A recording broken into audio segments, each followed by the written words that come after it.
Welcome to episode 15 of the Hot Mess Roundtable. This week we're talking all about things I wish I knew in my 20s. And Lauren's not able to be with us this week. She's at home being a mom, so we wish her the best of luck and send her lots of love this week. But we have a very special guest host joining us in her place.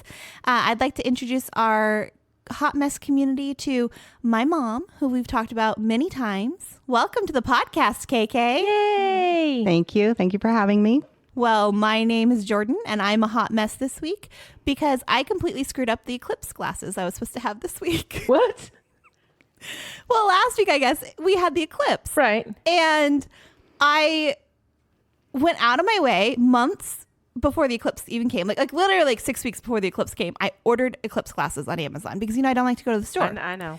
And so I ordered them on Amazon, and I had 2 pairs, one for me and one for Thor. And I was like, this is great. We're going to be all set for the eclipse. I still don't know where they are. I still don't have them? No. And I put them somewhere. Like I did one of those, like, I'm going to put these here, and that way they won't get lost, and we'll have them for the eclipse. So you got them, but in your cleaning that you do, you put them somewhere, and now you don't know where they're at. Completely screwed that up. No. Yeah. And so then Thor was so disappointed too. He was like, are we really not going to have the glasses? And I was like, I don't know what to tell you. You should have gone to Sonic. What? Oh, did they give them out for free? Sonic was giving out the eclipse glasses if you got the blackout slush.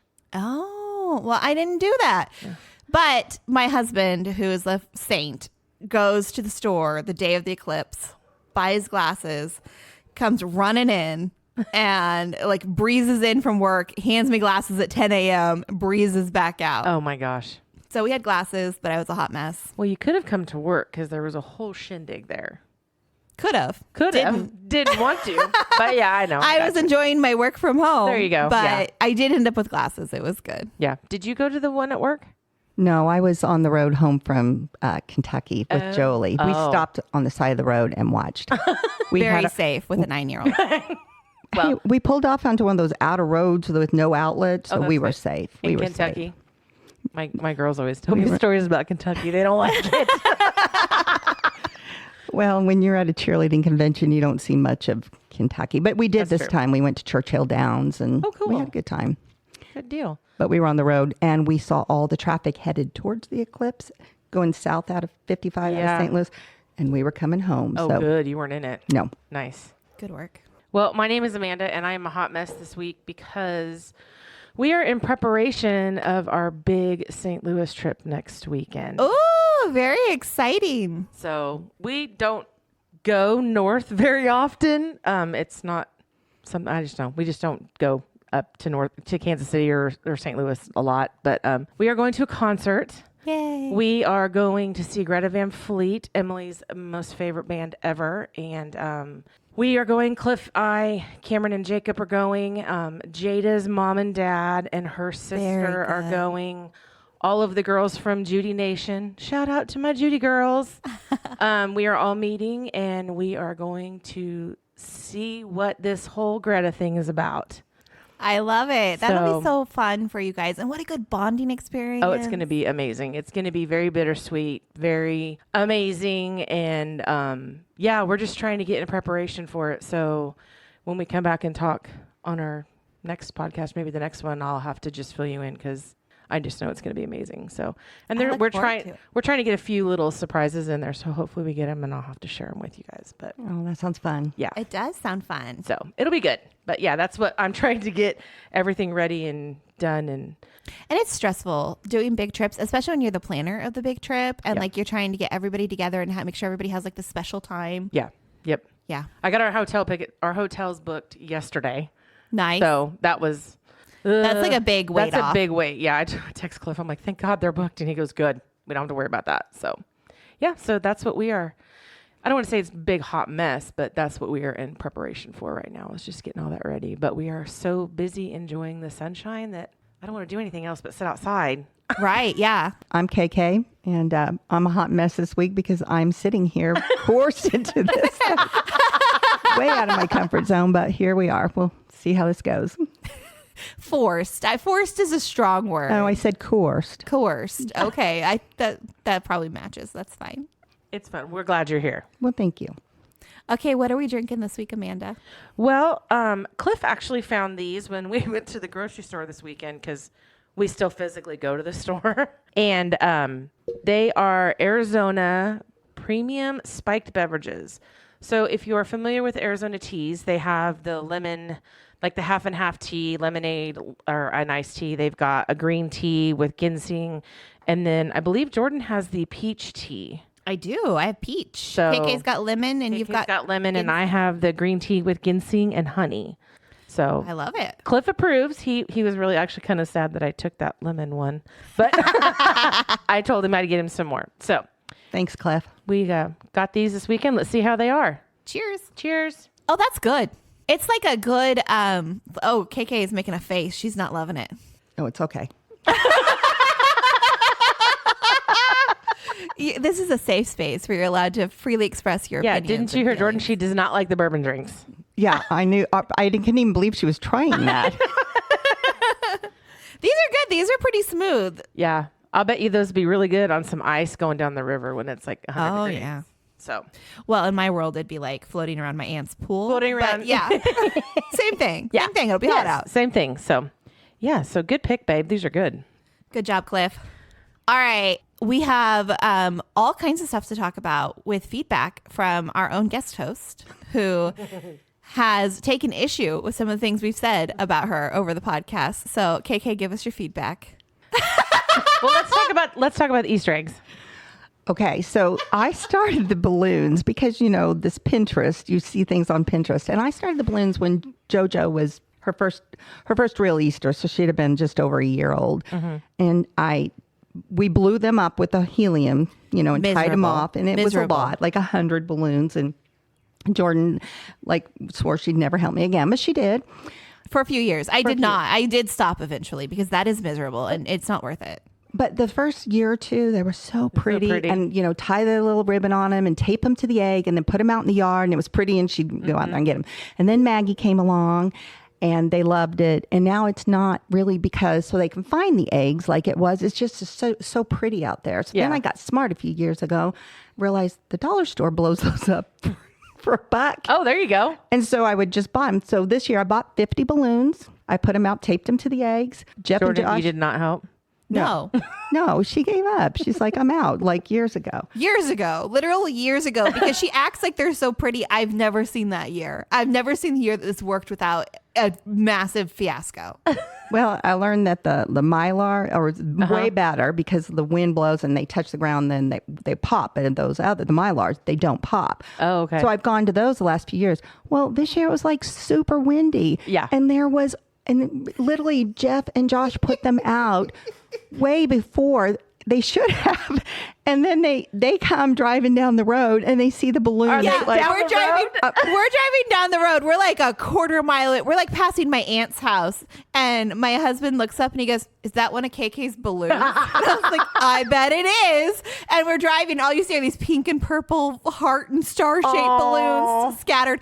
And the neighbor across the street from her, it looked like somebody egged their yard for them with these balloons. Yeah, because not only the balloons blew away, but eggs the did. eggs blew away too. Yeah. But one out of those 50 balloons made it. And so I have a picture of little Maggie carrying this one balloon. It's so pathetic this year. I am incredibly glad that you're on here sharing this because now everybody knows I am not exaggerating this. Like, this is real life. Yeah. Yes. But I'm going to figure it out next year. And I don't care if there's a tornado coming. The balloons are going to be in the backyard when everybody gets there. Did you hear what I suggested? The glow in the dark. When the kids get a little, well, Jolie and Maggie could totally do it, but I bet Beckett too. Yeah. They're all well past the balloon But phase. you would They have could to do all it at the glow in night the or dark. like at dusk, and just you put the glow sticks in an egg. Yeah, that'd be cool. Wouldn't that be cool? Yeah. But, She's yeah. still doing the balloons. Well, I guarantee. You just need to start throwing some big eggs with the little shooters in it for the big kids. I know, right? I put little jars of Nutella in the eggs this year because they all like Nutella. Oh yeah, yep. Trying to get, I put that in Cameron and Jacob's baskets too. There you go. Did you get the little tiny? Yeah. Yeah. Yep. I love it. Yeah. Okay, did you want to address the shopping rumors? Nope, I'm going to own it. I don't care. I still work. I like to That's shop. right. Yep. I can usually tell you where a good deal is. Yeah. On Sunday, she tried to tell us that she doesn't shop as much as we say on the podcast. And literally every family member in the room looked at her like she had grown a third eyeball. Jeff acted like he was choking. So I was like, okay, then I'm just going to own it. That's right. You should own it, KK. Yeah. This woman shops so much that... Not that much. Okay, I'll tell you the story, and then you can tell me, Amanda. We recently have been working on cleaning out her closet because it was real rough. And so we cleaned out her closet. One week we did purses, one week we did shoes. So we're pulling all the purses out. And this woman has so many designer purses that she's purchased over the last 15 or so years that... 45 years. Okay. Sure. That was a random number, but whatever. Okay. So however long. She has so many designer purses that she's purchased and then not carried, just put in her closet. They still have tags and everything on it? Or in the dust bag? Some of them did. And all of them are in dust bags, but that's more just because that's proper storage. Yeah. But she has so many purses that she's bought over the years that literally I came home with 3 or 4 bags because there were bags that one of them, I came home with this beautiful red Kate Spade bag because she had a Dooney that looked just like it and didn't realize she'd bought a Kate Spade and a Dooney and Burke that looked exactly the same. I was just in here thinking, KK, I probably need to come read those Kate Spades. Yeah. And so I got to take home the Kate Spade because obviously the Dooney is going to be a much nicer bag, right? But like they're basically the exact same style. Yeah. Yeah. And I have I bet that bag's $1,000 hanging up on my coat rack that I'm using right now. A Dooney and Burke, beautiful burgundy boho that she's just like, I just have too many bags. I'm not ever going to carry it. And I was like, I'll take it. You can share some with me. Well, guess what, Jordan? I found the billfold that matches it. Oh, see? Because You can have that. she's a professional shopper. Yes. Yes, she is. I'll have to show you my new Kate. It's upstairs. I don't think you probably won't like it, though. Why? Well, Cliff picked it out. Aw. It has snake skin on it. Oh, yeah. No, I was very. Well, that's a hard pass. I was so leery about it, but I have grown to love it. It's really pretty. I'll show you when we go upstairs. It's not real snake skin. I would freak out. It's still just dead cow. Well, you're carrying dead cow too. Here we go. We're going back to the dead animals. Let's turn away. I will say that Mom didn't put 2 and 2, even though we talk about snakes all the time on this podcast and being in the basement. I think we talked multiple times about being in this basement. Oh yeah, and the cat came out that last week and scared the crap out out of me. Sorry. I know you guys talked about snakes being in the basement, but I didn't know you guys were in the basement. Yeah. Yeah, so she shows up to podcast night and she's like, I have to go in the basement? No. I'm pretty sure we've said we're down here in the basement too. Yeah, we totally are. We have said it. So she's in the basement. She's learning all of these things about us now. She's real excited about it. I'm just on the lookout is all. As long as the cat is not coming out of there, we're okay. Okay, good to know. Okay, so this week we're talking all about things we wish we would have known in our 20s. So this is kind of exciting. I am really sad that Lauren won't be here because I feel like she had a much more adventurous 20s than I did. I think she I was did. a little bit of a sheltered child in my 20s. I feel like Lauren was not very sheltered, but I do think it'll be cool because we're from 3 different generations. Yeah. So I think it'll be cool to hear KK's input on, what she wishes she knew in her 20s now that she's, 40 years older than that. 40 years older. Oh, you were gonna tell the truth. I was gonna ask if you're 49 times 15 or something. No, I'm in my 60s. I'll say well, you're 10 years younger than I am. Mm-hmm. So I turned 48 this year. So yeah, we got a good. Yeah, about 10 years and yeah. about 15 years. Yeah, it's good. Yep. Okay, so how have you changed since your 20s? Oh, I've calmed down a little bit, I think. Cliff would totally disagree with you on that. Were you a wild child? Did you do some partying? No, well, we tried to. Again, I'm the Gen X girl, so we didn't have social media, so there's not a whole lot of proof of what we did, which is, thank God.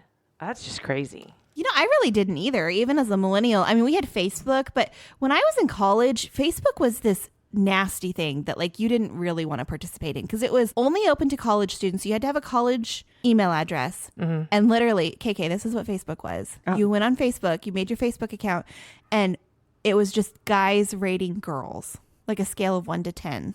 That's what Facebook was? Correctly. Yeah. See, I started with MySpace.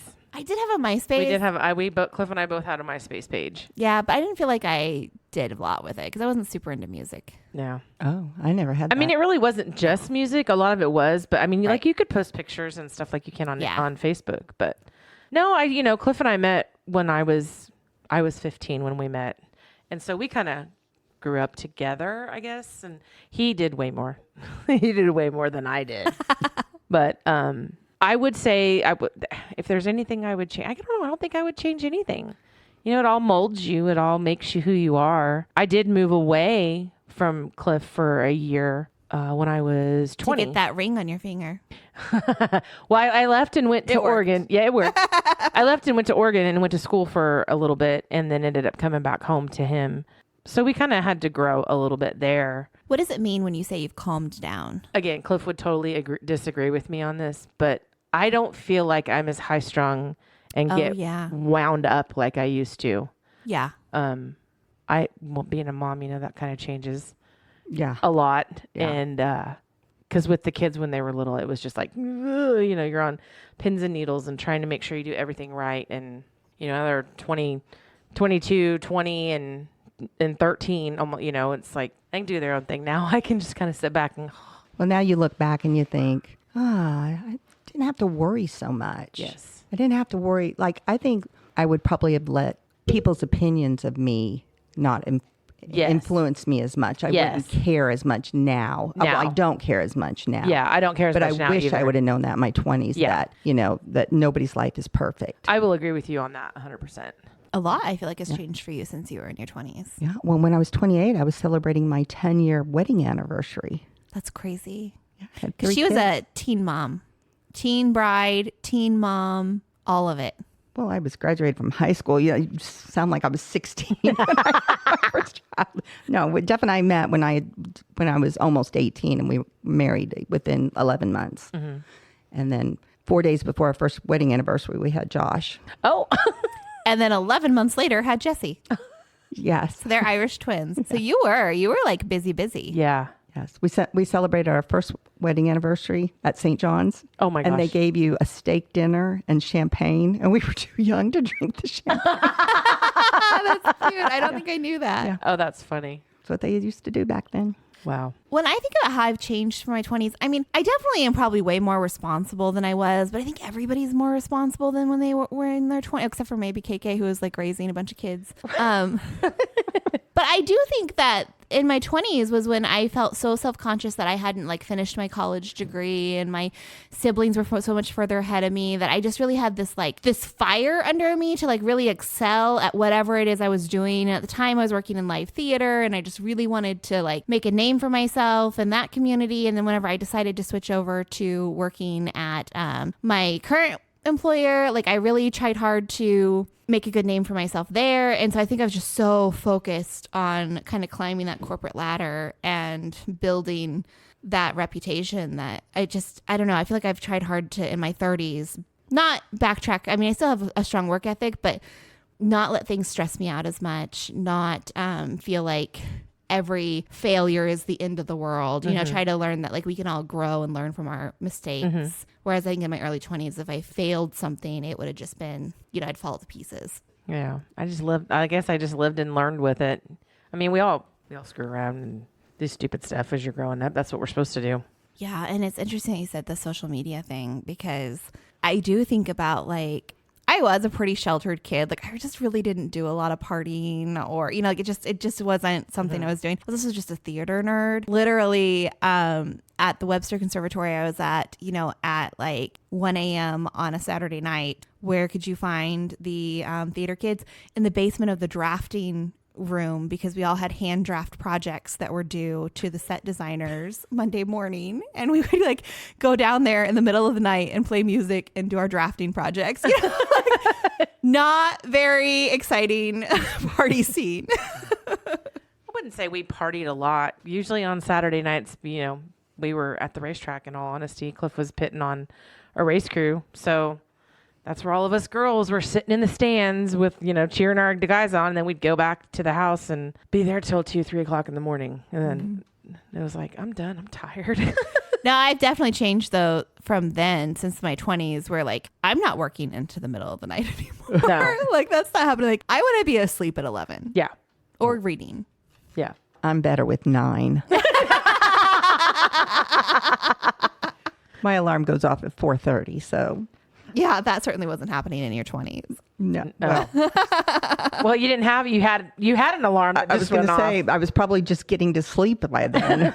3 kids. These young women who are growing up now, and having like their high school years and their early 20s just plastered on social media. Yeah. And I feel like that is a whole bridge that we never had to cross that they'll have to. And I can say that my girls don't post that much. Like M posted her concerts and stuff so that everybody could see, and I think more of that was for her so she could remember, and have all those pictures there. And Cameron really doesn't post a lot either.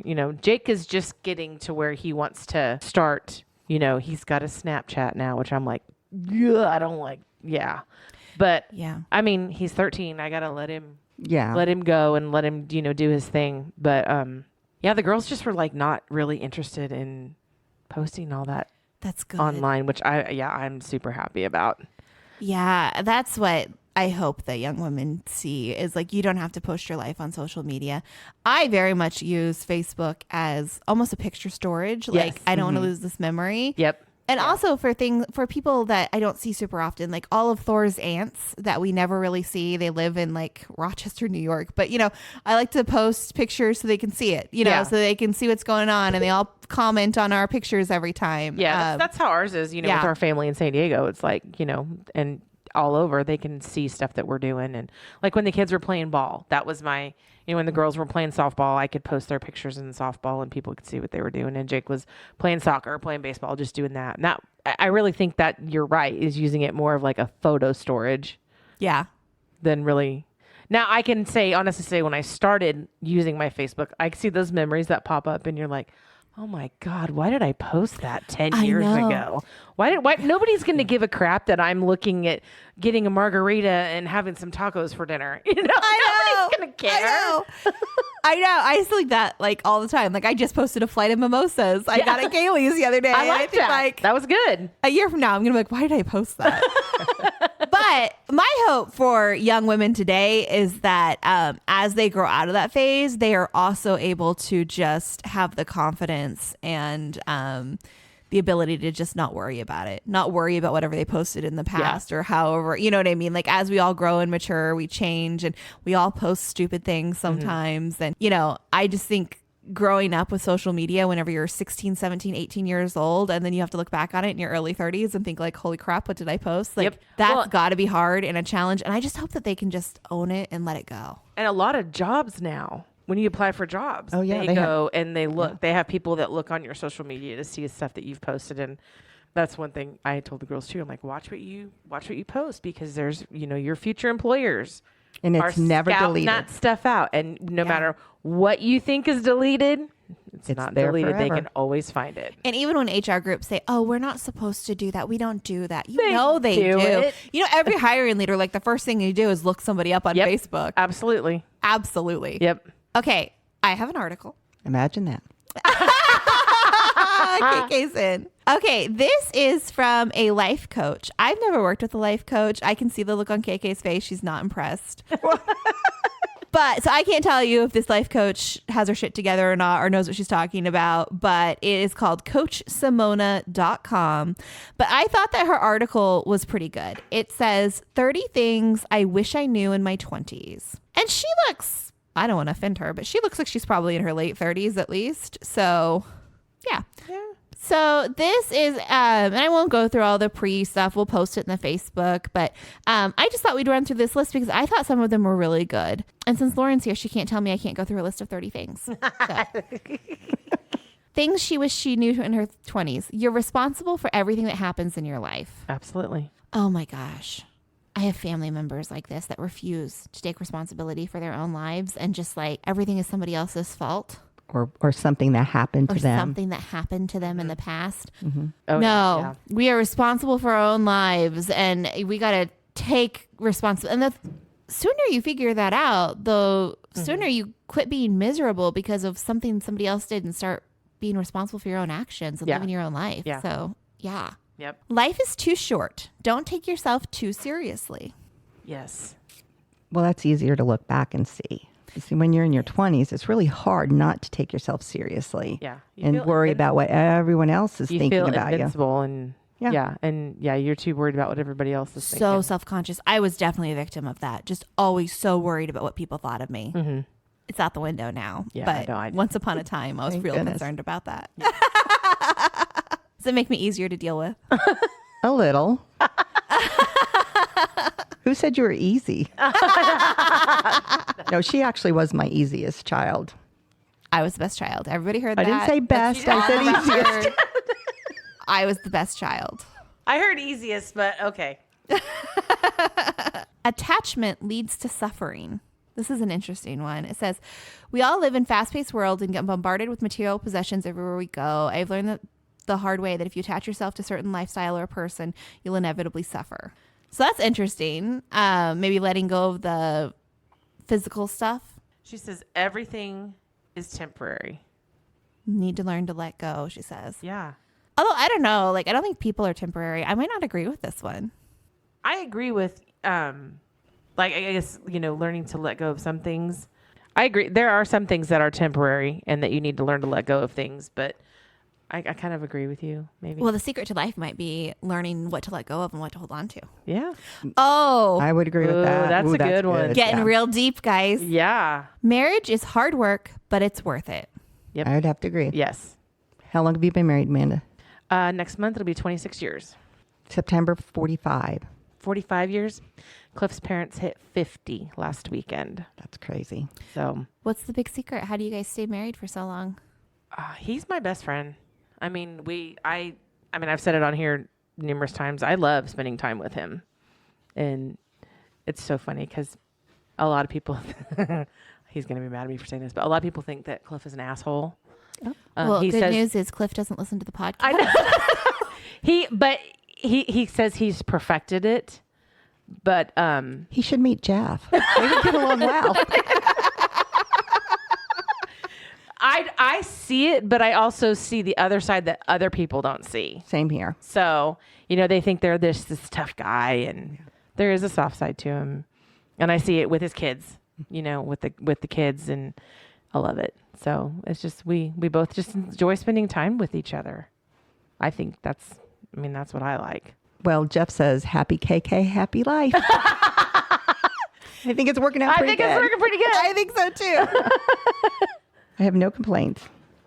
What about you, Jordan? Yeah, I definitely think it's about marrying somebody who's a friend first, right? Somebody who you want to actually spend time with. And I also think, I agree with what she says, like marriage is hard work, but it's worth it. I think that there's a mentality and a mindset too of something that maybe a boyfriend would have done that would have really annoyed you and would have set you off into a fight. Like you find a way to love your husband's quirks and like work around them or build tasks for them that they can complete, right? Like you just learn how to work with each other. And I think it's just about choosing not to leave, right? I mean, it's about choosing to stay and work it out and choosing to find ways to resolve issues and learning how to fight. I think it is so important for every married couple. They have to learn how to fight in ways that work for them. Yeah. And here, I'll tell you, Amanda, when your children get married, this is what you tell the new in-law. No take-backs. I've heard that one. She tells him no returns. I told them both, listen, this is a forever. I'm going to be honest. Chris and Thor, no I've take-backs. never heard her say that to Chris.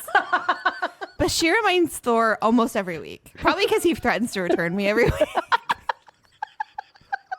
Yeah, Chris hasn't got, he's probably afraid that, he'll have those 3 kids by himself. He's like, he's not going to return her at this point. That's funny. Oh my gosh. The more fears you overcome, the faster you'll grow as a person. I like that one. That's a good one. I do too.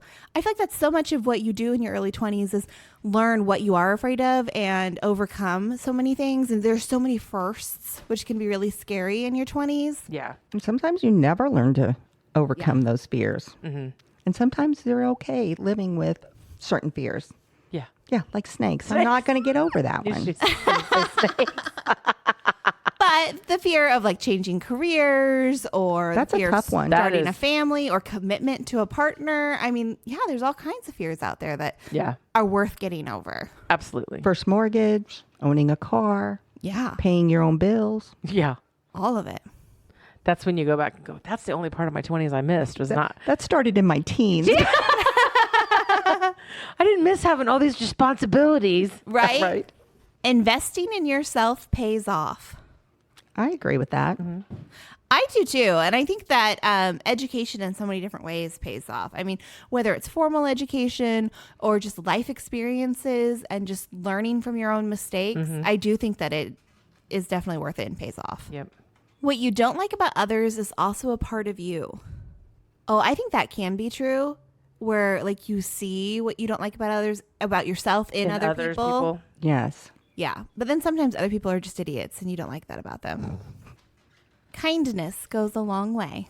Boy, that's the truth. If everybody would be a little bit kinder, it'd be a lot easier to work with lots of people. Yeah. It'd be a lot easier to be out in public with people that are kind. I agree. Yeah. And then those grumpy ones, you just kill them with kindness. That's right. Kind of helps you get a little bit easier. Mm-hmm. The choices you make now will determine your future. Man, that's the truth true, for yeah. your 20s, isn't Oh, yeah. it? So much of what you do in your 20s determines like your next 10, 15, 20 years. Absolutely. I mean, I know so many people who have so much college debt because they took out so many loans for their master's programs or just made bad decisions with cars. I mean, yeah, it definitely, whatever you decide to do now will affect the future. Yep. Learn how to take care of yourself. No one else will do it for you. Boy, that no truer words have ever been Right. said.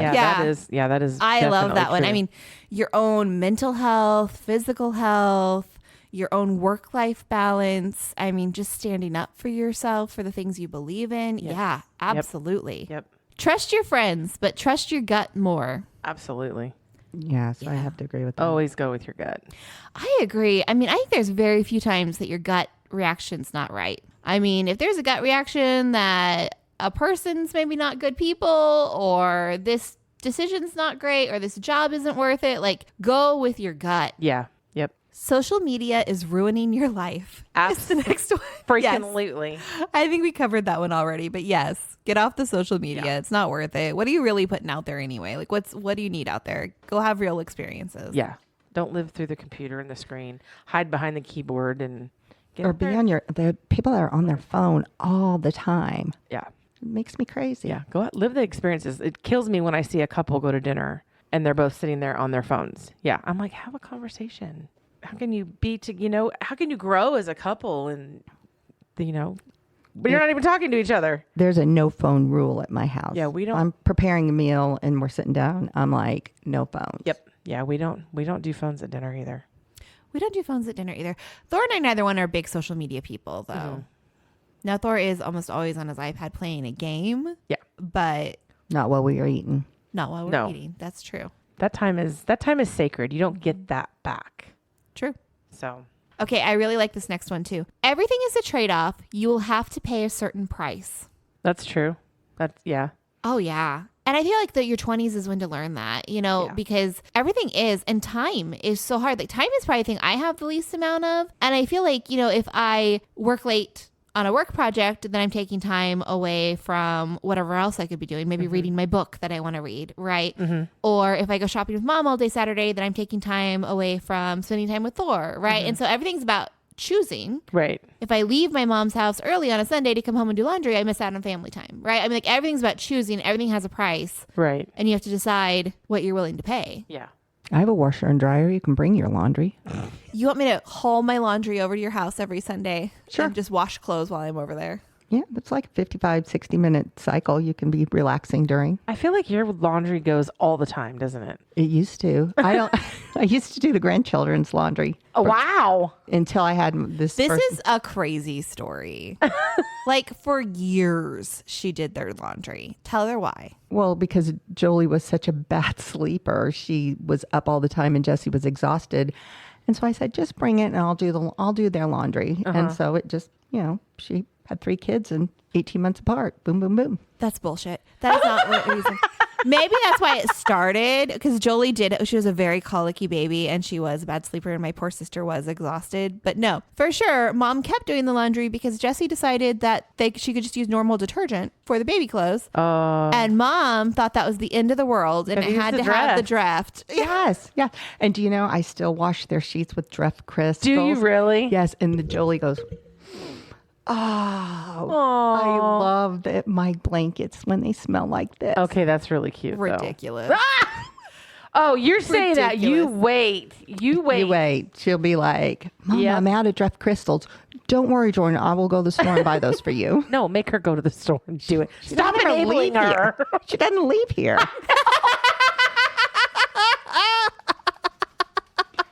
I'll do your baby's laundry. Don't worry. I do not need you to do my baby's laundry. It's not a need. It's not a need. It's about a want. I know, because you're crazy with babies. No. Oh, this is a really good one. And I feel like it's a good lesson to learn at any age. If you feel lost, you're not living according to your values. Yeah, but when you're in your 20s, do you really know what your values are? Oh, that's very insightful, KK. Because you're still learning your values. Exactly. Because we're still stupid in our 20s. And you're refining them. Yeah. But I think that's such a good point. And if you feel lost, then obviously you're not living according to whatever value you're developing, right? Yeah. Exactly. And I think values change. Oh, I definitely think as they life change. experiences happen. You may have the best intentions, but still make a mess out of things. Welcome to the Hot Mess Roundtable. I was thinking when I read that, I went, oh, this was written for us. Like tonight, we had the best intentions to record this podcast, and we were going to make Lauren so proud so she didn't have to worry about it. And we have screwed everything up at every single turn. The entire electricity went out in my house, and we had to stop. And we're just kind of hoping the first half of this podcast recorded. And it's it'll be good. Hey, we're living up to our... There's the sound of the computer finally restarting. We're living up to our name. And welcome to our hot mess. And we were in the basement in the dark. In the dark. We were in the basement in the dark. But at least the cat was already gone. That would have been perfect. No matter how bad it gets, there's always something to be grateful for. That's looking at the silver lining in everything. Mm-hmm. It is. And I think that is like such a good life lesson and just a good motto, like just to always be grateful for what you have, because it can always get worse. If you're experiencing burnout, focus on your basic needs. That's a good one.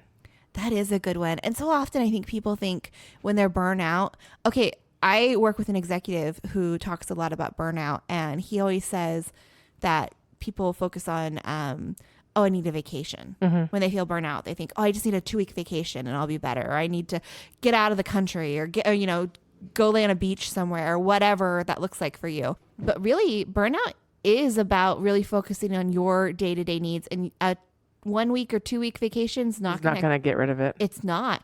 Not until you make sure that you're actually taking care of your basic fundamental needs. Nothing's going to change. And that doesn't necessarily mean you have to be gone for 2 or 3 weeks at a time. If you go do a normal 5-day week, take a day. Well, and I mean, combating burnout is a lot more about, what is it that's burning you out? I mean, are you working late every single night and missing dinner with your family? Like, how do you adjust that so that you get home? You've got to have that work-life balance. Make time to exercise your body and make time to eat breakfast in the mornings or grab that cup of coffee or whatever it is you need to do. Yeah. Making time for those basic things. Your past experiences don't define who you are. You define who you are. Oh, that's true. Mm-hmm. And that's hard to learn. You don't know that in your 20s. No, you don't. You learn that by looking back to your 20s. Yes. I feel like it took me most of my 30s to learn that. I mean, I do feel like that's really hard to learn. Mm-hmm. Well, I feel like I'm just learning that.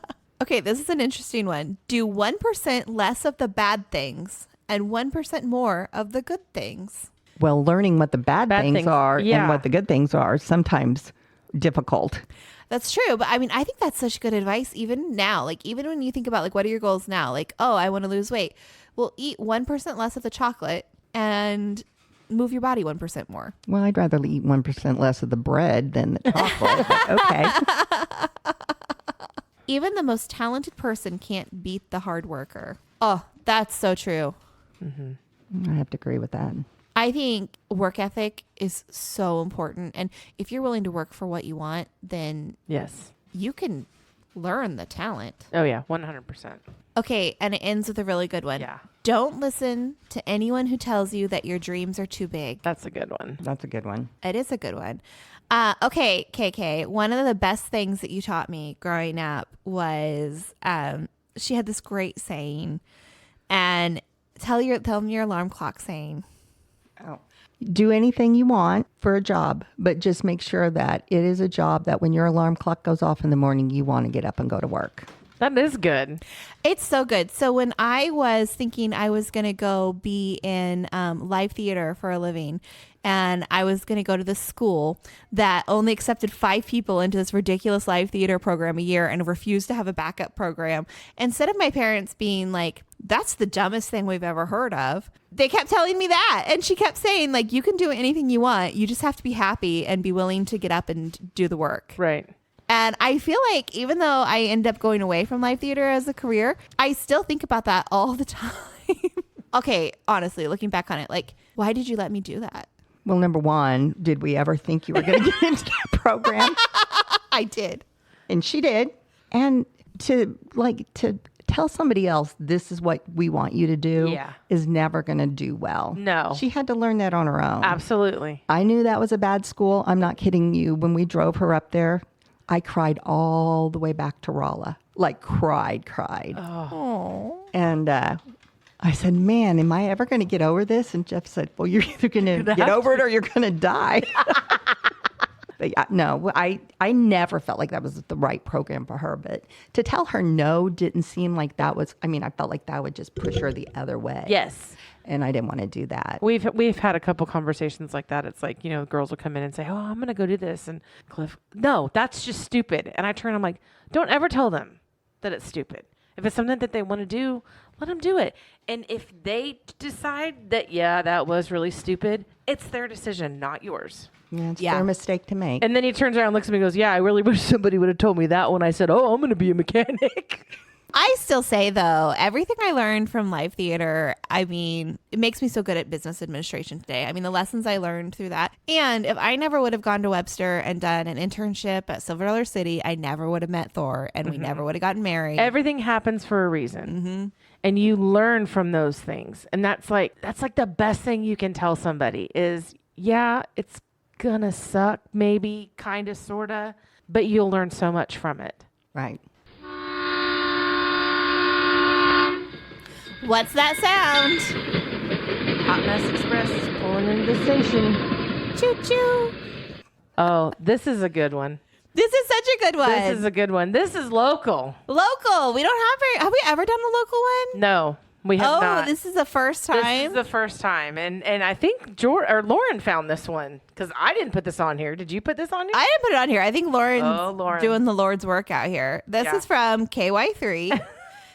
Posted by Michael Hoffman, and it says, driver damages construction project in Springfield Mo by driving through wet concrete. The best part is, this is not just like, oh, there's tire tracks through this concrete. Like, this is a full-on, like, tiny little sporty looking car trapped in the concrete. Yeah, like sunk down mid-tire in the concrete. This is another one of those.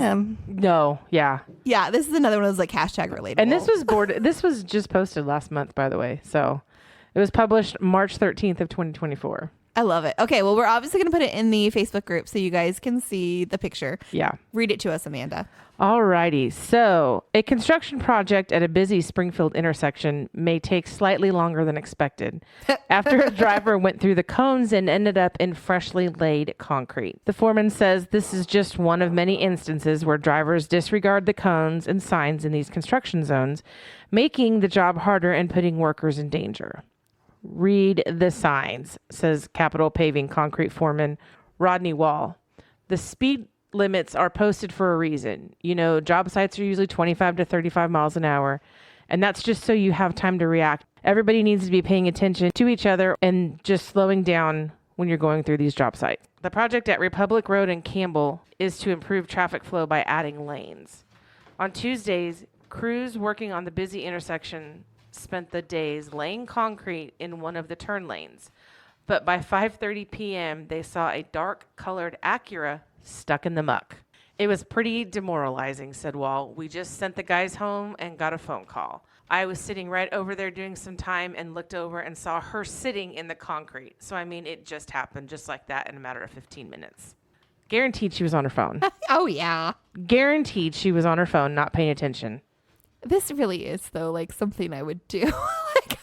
This is rough, but I feel like this is like totally something I would do. What's even funnier is I drove by this. Oh, did you really? You saw it? I did. I saw it because I was driving. I'm like, why is traffic so backed up here? You know, they're doing all that construction right there anyways. Yeah. And I was coming out of the car wash right there and I was like, holy shit, there's a car in the concrete. Oh, that's hilarious. Yeah. I wonder what our insurance agent's thinking right now. It took an hour to get the car towed out, and by then the damage was done and couldn't be fixed. And it's not the first time someone has ignored the cones around these projects. Now, do we think that's the damage? That's going to be damage to the car. Yeah. Right? Yeah. Not to the sidewalk. You just lay more concrete. Right? Yeah. It says, we don't put these cones up for fun, concrete finisher Corbin Scott said. I mean, it's kind of annoying to have to keep putting them back up every time someone hits them. I mean, it's an everyday thing. It's not like we want to put them there just for no reason. There's a reason. And people walking through our concrete, driving through it, those are setbacks all the time. And that just costs the city more money to have to redo that. Well, yeah, and then it takes even longer. And so then everyone's inconvenienced even longer. Yeah. There's a bridge by my mom's house that's like, was just being built forever. And then they finally got it built. And then a big truck drove into it. And so then it had to be completely redone. Oh my gosh. And so it's just been under construction like the entire time, like just forever. And it cracks me because like we'll drive by there a lot and somebody keeps like just pulling the blocks out and just driving through and just leaving it unblocked. And I always think like, how dangerous is that like you're putting other people in danger because they don't realize that they're not supposed to be on that bridge. And Yeah. like, it's a bridge. It's a bridge, and it's not safe. Yeah. It's a flyover over 60 highway. Uh-huh. And that concrete truck hit it. Oh, yeah. That's the one she's talking about. They're working on it again. So they close it off at some points, but then they open it during the day so you can go over there. But there was a time when it was closed and people were moving it and driving over it when nobody knew if it was safe or not. And then just leaving the cones out so other people know. They're thinking, oh, the cones are gone. We can go that way. Drive over it, yeah. Yeah. Oh, that's terrifying. Okay, you guys got to watch for construction. There's more to the story. We'll post it. We'll post the rest of it in the Facebook group so you can read the whole thing. But, no matter how bad of a week you're having, you probably didn't drive into concrete, get stuck for over an hour, and permanently damage your car. So there's that. But somebody in Springfield did. Yeah. So. Yeah. Probably totaled her car. Oh, probably. Yeah. Yep. Way to go. Okay, guys, we love it whenever you send us Hot Mess Express stories, and we're loving the ones that we're getting. So please email us Hot Mess Express stories at hotmessroundtable@gmail.com, or you can post them in our Facebook. We look forward to interacting with everyone on the Facebook group. Please let us know where else you want to see us, what other social media apps you want to see us on. And of course, thank you to our special guest host who came in and stood in last minute for us. Thank you, KK, for being with us. Thanks for having me. Thanks, guys. Thanks, guys. Have a good week. Bye, guys.